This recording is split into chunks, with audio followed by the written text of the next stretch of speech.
Today's project, before we get going the road, is putting my feet on my ladder. Got some bolts today, and some nuts and some washers. Feet are ready to drill holes in there, and I'll put those together. And then I also want to replace my DC charger, which is not charging at this moment. My old one, which is right there. That's my DC. It's only about a year and a half old, but it quit working, so I've got a new one right here. This is the Renogy 40 amps. I'll be putting that in and see if we can get some charging off our alternator while we're driving. And then I also got some more window tint. So I'll be doing some more window tinting. Hopefully, the goal is to get most of the bus done window tinting before I leave in about a week. We'll see how it goes, because I've got to take the bed out, take the frame out, take the refrigerator out, take the stove out, and then figure out how to get this countertop and cabinets moved away, because the windows are back behind. And I can do it from underneath, but boy, it's a pain. I'd just rather see if I can pull this whole system out. But this might be something, the bottom part, I may wait till I get to Utah, where I've got several months to tear the bus apart and leave it apart. So, but that's the project's coming up. We'll catch back in and see how I go along with it. And here's what I'm going to do for the ladder. I'm just going to mark these feet, go on the outside like this, and use a marker. And let's see, mark for a drill hole.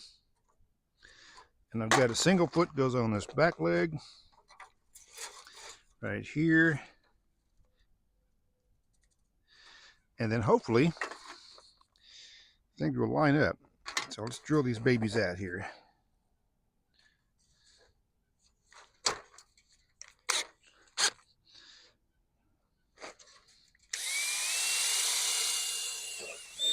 It's just fiberglass, so it drills real easy, as you can tell. Let's see how well they line up after I drill them out.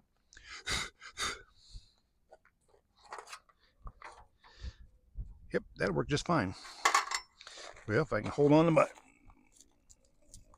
my bolts and quickly get these together. This will be done pretty quick. So what I'm going to do is just run a bolt through it and then washer nut on the bottom, and that should take care of everything.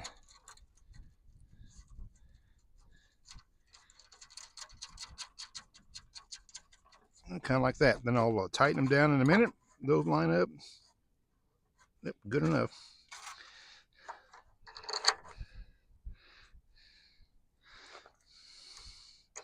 May have to re-drill this one. It's a little bit, yeah, a little bit tight.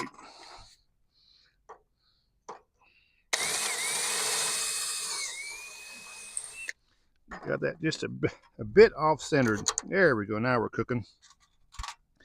Cooking with gas. This way my ladder will have feet, and these are anti-slip feet, so they'll help with wet spots. Hopefully. Let me get it laid down here so I can see what I've got going on.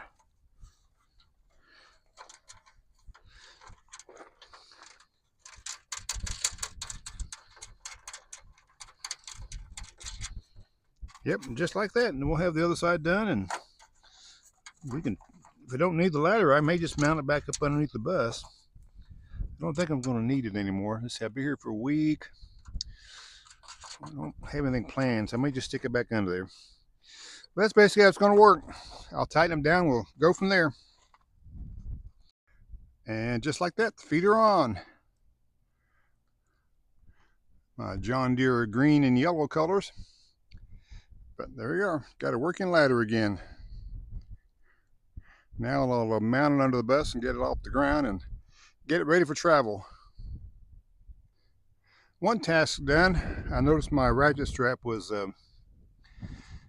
yeah, you get mush to I didn't realize till I got under there. Always good to have extra ratchet straps. I've got 4 or 5 of them, so it's kind of handy.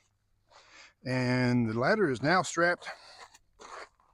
There it is, strapped to the fuel tank. Piece of cardboard to keep it from rubbing against the AC lines up there. And it's not coming anywhere. Coming down, it is tight, tight. So one project done. Time for number 2. Well, strap, you've been good. Now it's time for you to end your service. Thank you for your service. And I got the DC charger changed out. There's the new one. Yeah, I know it's upside down, but that's the way the alternator wires from the bus come in here, and the other wires going out are going into the battery system. And that's just the way the other one was wired. So I didn't want to change everything around because the wires are pretty short on that other side. So it works. I got lights on it this time. The other one did not have any lights on it anymore. They quit working. So now this will charge. This is the 40 amp. So it'll charge my batteries while I'm driving the bus off my alternator. And the other one was a 60 amp. And here's a 60 amp. That's the one I took out. This was an older model. So it worked great, but I think it was putting out too much power because every time I try to use it, it would start smelling really hot. You can get that burning kind of smell. So I think it was kind of overloading the battery. So 40 amp would be better. I don't want to burn everything up, but we should have. Let me get you sighted up here. There we go. We're gonna put you right there and keep it to. Whoa, there you go. It's a pretty cloudy day today. Well, the sun's out now, but shouldn't I say it's a cloudy day? The sun comes out.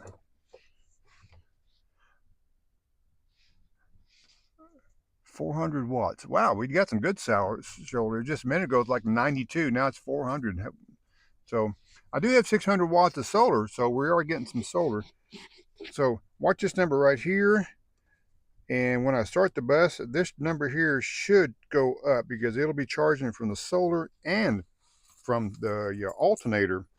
So let's see what happens here.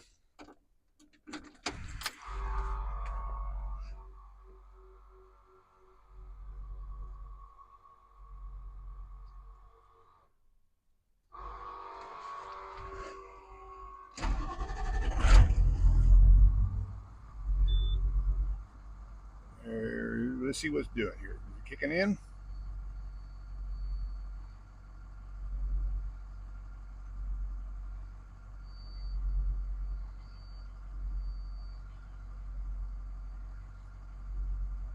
I think it takes just a moment for it to kick engage. I'm not for sure.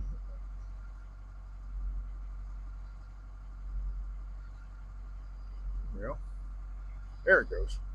There it kicked in. Now we're like at 690, 700. So yeah, it takes a moment for it to engage the alternator to start it up, but there it is. So that's what I'll be getting, probably about 500 watts, 4 to 500 watts going into it while I'm driving. So if I need to, and this one's set up so when it gets full, it's supposed to automatically shut off the charger. So we'll see what happens. But yeah, we've got some good power as long as I'm driving. So that'd be really good on days where it's raining or something, or cloudy. Like today's really cloudy, but we have moments of sun, and it should drop back. There it goes, dropping back down to the solar panels. So that's how it works. Project number 2 finished. Looks like we got some rain in the area this evening. A little bit of a rainbow starting right there. Maybe a good one. That's a pretty dark cloud behind. That's all back to the east. Oh, there's the other end of the rainbow. So we're just about to get a full rainbow. Well, we'll keep an eye on it. But yeah, it's been kind of cloudy all day, cool, about low 64 or something. But the sun's about to go down. Zen has got his treat. And I was thinking, somebody made a comment, one of my viewers, about this chair. This is the chair that was out by the van out in the trees. I brought it back because they will now become landfill items. But they made a comment and said, I thought the chair looked like a toilet. And you know what? It does have that resemblance. When you look at it, it's just a big hole. I guess it would work as one. That is actual seat belt on the back of it. So that chair has got duct tape and seat belt, and it's seen a lot better days. But it's ready to go somewhere else. So that's where it'll be pretty soon. And you know, as I was sitting here looking at the chair, what else it reminds me of? I don't know if they still make these chairs or not. You've seen them, lawn chairs that had the PVC plastic, like that really stretchable vinyl, multicolored plastic you'd put in here and here. And as long as the more you sat on them and the warmer it was, the deeper you sat into them, and then you couldn't hardly get out of them. So that reminds me of that. As this thing was hanging down below, I said, it reminds me of those plastic seats that you would just soak all the way down and you couldn't get out. But yeah, and then the next year, once you didn't, left them outside and went back the next year to use them, they would just fall apart because they get so brittle from the sun and the cold. But I don't know if they still make those. I haven't seen one of those in years, but they were someone's interesting design. Well, that's what they remind me of when I saw that seat hanging down. Is an old plastic vinyl stretchy stuff. I'm going to insert a couple pictures from last night's full moon. My video part does not really record in the darkness very well, but these are from pictures from my camera. And then we're going to get on to, do some window tinting. Some more window tinting. This is my window tint. And I'm not a professional window tinter, but I can tell you this, I'm getting pretty good at it. But this is the window tint, and this is what I recommend that you do with it. Take it out of the box, and just depending on your, drop everything. Depending on your window tint, you got your window tint. This one comes with a little throwaway razor blade, and these, just get rid of them. They're awful. I invested in a $6 set that have rubberized, they're a little softer, and they have sponges on the back end, so like little squeegees. They work a whole lot better than those plastic things I just threw away. And this one also comes with a tiny one for the corners, and also, gotta be careful, yeah, an X-Acto knife with an extra blade. So for like $6, you get this set here, which has got everything you need to put windows on. And like I said, it works a whole lot better than those hard plastic. Hard plastic ones, I found out will scrape and will scratch the window film. So you gotta be real careful. So those, yeah, go with if you're doing any kind of window tinting, go with this. And remember this, so this window tint, it's only $20, give or take. Wasn't much. And probably what I'll have in this whole bus by doing all the windows is less than $150 in window tint. So if you go get your car windows tinted, they charge you $300 or $400. Window tint's cheap, but what you're paying for is the labor and the expertise, because somebody wheeled one of these things around and cut and clean off the old glass and squeegee. You're paying for that. And like it takes me about 5 minutes to put window tint on a window. In this bus, it took me about 30 minutes to take the window tint off of the window and prepare it to put the 5 minutes back on. So each window has got about 35 minutes. I can do about 2 windows an hour at my pace, just to get them cleaned off and then put new window tint on. So you're paying for that. So don't think you're getting ripped off, because and that's what you're paying for, is labor to do your prep work, and also, like I said, the skill, because these things, cutting this window tint, that's an art. Putting it on, no bubbles, high class right there. So I'm going to get started on, because I've got to go back to the bus, and I've got to dismantle a lot of stuff before I can start putting the window tint back on, or remove what's on there and then put the window tint back on. Go take out the bed, go take out the frame, go take out the headboard, go take out the footboard, and I've got 10 windows, 10 pieces of glass back there I've got to take care of before I can start up behind the refrigerator, behind the stove, and then work my way down this side of the bus. So, one recommendation though, if you're doing a school bus or something with a lot of windows and you're building it out and you want to tint the windows, do it before you start building it out. It's a whole lot easier than taking everything back apart. So you learn and you live, or you live and you learn. One of those two, maybe both. So let's get on with some window cleaning.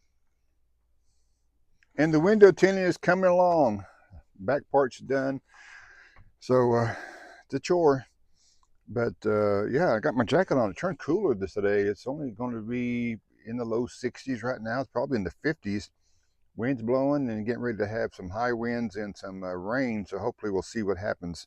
And maybe it won't be too bad. But so we'll end the video here. Oh, I want to show a picture of a camp guest I had come by yesterday. We don't have any video, just a picture. So, and all I say is beep, beep.